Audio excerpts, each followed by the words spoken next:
Fallout from the federal funding freeze at the Los Angeles Homeless Services Authority, or LAHSA, expanding to some of the city's most vulnerable families. Women and children escaping abuse are being caught in the middle with a domestic violence shelter facing a $300,000 shortfall. Joining us now is Eli Veitzer. He is the CEO of Jewish Family Service LA. Good morning, Eli. Good morning, Rachel. Well, thank you so much for being here for this important discussion. I'd like to begin by asking you, the federal government says this funding freeze is about holding LAHSA accountable for alleged financial mismanagement, not cutting services. But your organization and the Hope Transitional Shelter are not connected to that investigation. So can you tell us what your organization offers and how it ended up being caught in the middle here? Well, thank you. Yeah, the challenge, the struggle, the fight between HUD and LAHSA is impacting providers and those who they're providing services for in the domestic violence field and across the homeless sector. And that's the real tragedy. We certainly need accountability, strong accountability around use of public funds. But on the provider end, we haven't seen any contracts come through. So our transitional shelter provides up to about a year of transitional shelter, free shelter, in mental health services, case management, job placement, other supports for women and their children fleeing domestic violence. And it's not an emergency shelter. Our two emergency shelters are for immediate crisis response. The transitional housing gives them a year to begin to rebuild their lives in a safe place and move forward into a life free from violence and fear. And they are the ones who are at the downstream end of all of this, unfortunately, the most impacted. Absolutely. Eli, the latest homeless count found a 43% increase in people becoming homeless because they were leaving a domestic violence situation.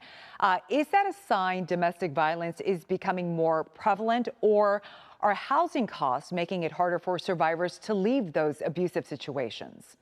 So we've seen this trend for years because of the cost of housing and the difficulty finding affordable housing in LA County.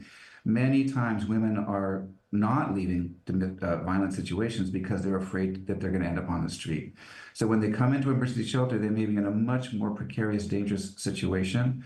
And sometimes women choose to go back because they have no other options. And so the challenge is both domestic violence, but also that there isn't a support system for women fleeing violence. And that's where these shelters become so critical and really give these families an opportunity to rebuild. And to leave dangerous, violent situations for the moms and for the children. JFS has been covering the cost of care for months now with no clear timeline when or if that funding will resume, Eli. At what point does that become unsustainable? And secondly, what are the consequences?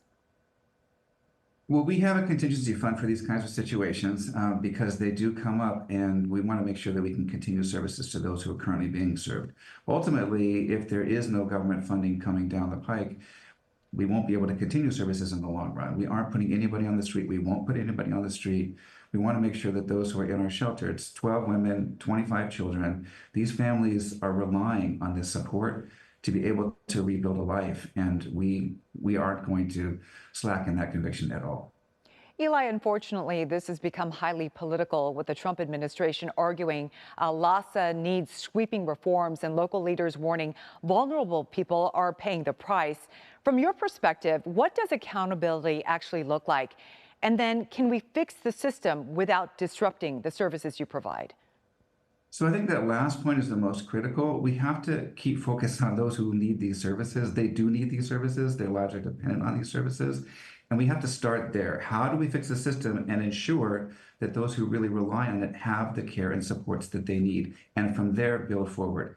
There are opportunities for improvement. The county took out hundreds of millions of dollars that it had been giving to LAHSA to operate and brought it to the county this year in order to make sure that they could have full accountability. And so I don't know, I can't get into the specifics of how the issues arose, what exactly the issues are. I know in our case, it's about $300,000 a year for this shelter.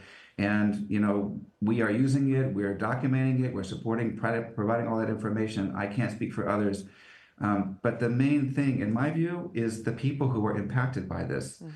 When you talk to them and you see the bravery, the courage that they have, the struggles that they're engaged in to make sure that for their children, they can actually live a life, a decent, basic life free from violence and fear, That's who we're focused on. Mhm. And that's really, I think, where the system needs to focus. And from there, figure out how do you fix the other problems, whatever they may be, but start with the needs of the people who need the services. I agree. It's about getting those women and children out of those abusive situations. Eli Yeah. Veitzer, thank you so much for joining us, and thank you to your organization for all that you do. Thank you so much. All right.